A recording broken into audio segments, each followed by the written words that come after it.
السلام علیکم دوستو، امید ہے آپ سب خیریت سے ہوں گے۔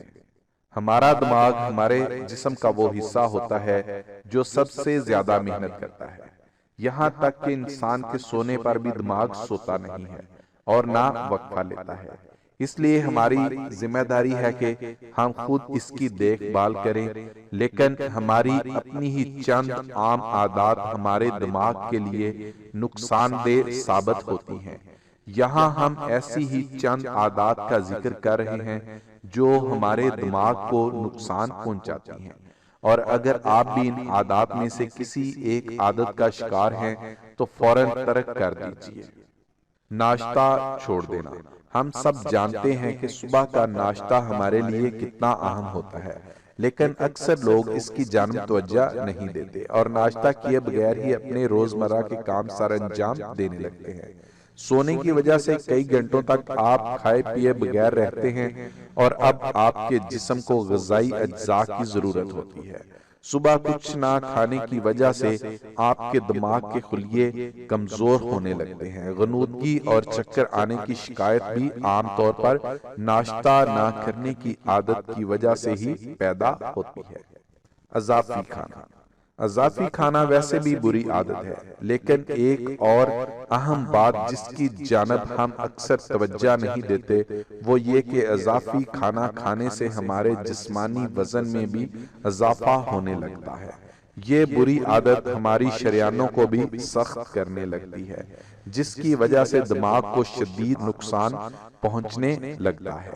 اس لیے بہتر ہے کہ اعتدال کے ساتھ کھائیے اور صحت مند زندگی گزاریے۔ چینی کا زیادہ استعمال۔ زیادہ چینی کا استعمال آپ کے جسم کو پروٹین اور دیگر ضروری غذائی اجزاء کے جذب ہونے کے حوالے سے سخت بنا دیتا ہے۔ اس بات کو یقینی بنائیں کہ آپ کے جسم کو مناسب طریقے سے کام کرنے کے لیے جتنی غذا کی ضرورت تھی اسے اتنی ہی مل رہی ہے، نہ کہ اضافی۔ جن لوگوں کا خیال ہے کہ وہ زیادہ کھاتے ہیں تو اس کا مطلب ہے کہ وہ چینی کا استعمال زیادہ کرتے ہیں، کیونکہ یہ لوگوں کو بھوکا بنا دیتی ہے اور اضافی کھانے سے دماغ کو شدید نقصان پہنچتا ہے۔ تمباکو نوشی۔ ہم سب اس بات سے بخوبی واقف ہیں کہ تمباکو نوشی ہمیں صرف نقصان پہنچاتی ہے، لیکن پھر بھی اس کی عادت میں بری طرح گرفتار ہوتے ہیں۔ تمباکو نوشی ہمارے دماغی خلیوں کی قاتل ہے، اور اس کی وجہ سے ہماری یادداشت مختصر اور کمزور ہونے لگتی ہے۔ فضائی آلودگی۔ یقیناً یہ کوئی عادت نہیں ہے، لیکن یہ بھی دماغی صحت کو تباہ کرنے والے اسباب میں سے ایک ہے۔ ہمارے دماغ کو مناسب طریقے سے کام کرنے کے لیے آکسیجن کی بھاری مقدار کی ضرورت ہوتی ہے، لیکن بدقسمتی سے فضائی آلودگی ماحول میں موجود آکسیجن کی مقدار کو شدید نقصان پہنچاتی ہے۔ تبادلہ خیال کی کمی۔ مختلف مسائل اور امور پر تبادلہ خیال سے ہمارے دماغ کی افزائش ہوتی ہے اور ہمارے دماغ میں نئے آئیڈیاز بھی جنم لیتے ہیں۔ اس کے علاوہ تبادلہ خیال سے بے پناہ معلومات بھی حاصل ہوتی ہے، لیکن لوگوں سے یہ بات نہ کی جائے یا کم کی جائے تو دماغ کی صلاحیت متاثر ہوتی ہے، اور یہ محدود ہونے کے علاوہ کسی بھی مسئلے پر زیادہ نہیں سوچ سکتا۔ بات نہ کرنے کی عادت کی وجہ سے دماغ سکڑنے بھی لگتا ہے۔ سر کو ڈھک کر سونا۔ ہمارے دماغ کو صرف اس وقت ہی آکسیجن کی ضرورت نہیں ہوتی جب ہم جاگ رہے ہوتے ہیں، بلکہ اس وقت بھی درکار ہوتی ہے جب ہمارا جسم سو رہا ہوتا ہے۔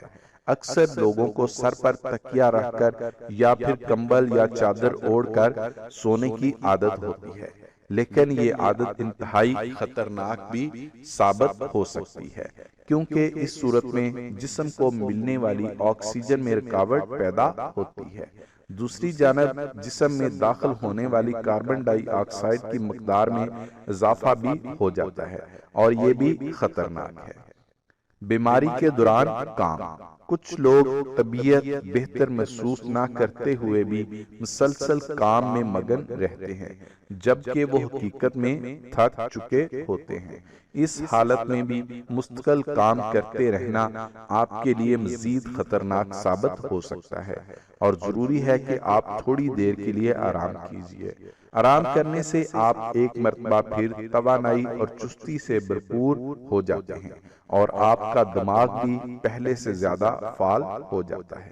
اس سے پہلے اگر آپ نے میرا یوٹیوب چینل سبسکرائب نہیں کیا تو سبسکرائب کر لیں اور ساتھ بیل آئیکن بھی دبا دیں تاکہ آپ کو میری آنے والی ویڈیوز کی اپڈیٹس ملتی رہیں۔ پسند آئے تو لائک اور شیئر بھی کر دیں۔ دعا میں یاد رکھیے گا۔ اللہ حافظ۔